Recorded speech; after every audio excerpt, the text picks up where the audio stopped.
ଶୁଣୁଛ ହଁ ଆଉ ମୋ ସ୍କୁଲ ସାଙ୍ଗମାନେ ସବୁ ଆସିଛନ୍ତି ସମସ୍ତେ କହୁଛନ୍ତି ମାର୍କେଟ ବୁଲିବାକୁ ଯିବେ କିଛିଟା ପଇସା ଦଉନ ଆମେ ସବୁ ବୁଲିକି ଖାଇକି ଆସିବୁ।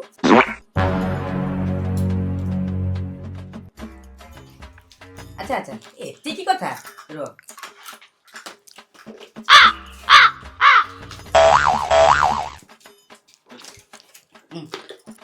ନିଜେ ଖାଇବ ସାଙ୍ଗମାନେ ଯେତିକି ଥିବେ ତାଙ୍କୁ ବି ସବୁ ଖୁଆଇବ ଆଉ ତମେ ପଇସା ଦବ ତାଙ୍କ ମାନଙ୍କୁ ପଇସା ଦେବାକୁ ଦବନି ହେଲା ନହେଲେ ମୋଠୁ ଖରାପ ହେଇଯାବେନି ଯାଅ ବାବାଟେ ସାଇଡ୍ ହେଲେ ମୁଁ ବାଥରୁମ ଯାଇକି ଆସେ ହେଇ ହେଇ ମାମା ମାମା ମାମା ଏଇ ସେ ଯୋଉ ପଇସା ଦେଇଥିଲି କଣ କଲ ଅଛି ଦେଲ ଦେଖେଇଲ ରୁହ ରୁହ ଆରେ ମୋର ଆଉ ଦରକାର ନାହିଁ ଆରେ ସେତିକି ଆରେ ହେଇଯିବ। ରୁହ ରୁହ ନାଇଁ ନାଇଁ ମୋର ସେତିକି ହେଇଯିବ ରୁହ କଣ କରିବି ଆରେ ମୋର ସେତିକି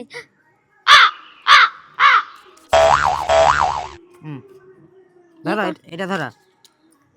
10 ଟଙ୍କାର ଗୁପଚୁପ ଖାଇବ ହେଲା ତମ ସାଙ୍ଗମାନେ ଯିଏ ଯାଇଥିବେ ତାଙ୍କ ପଇସା ସିଏ ଦେବେ ତମେ ତମର ଗୁପଚୁପ ଖାଇବ ଚୁପଚାପ ଘରକୁ ଆସିବ ବୁଝିପାରିଲା ମୋ କଥା ବୁଝିଲ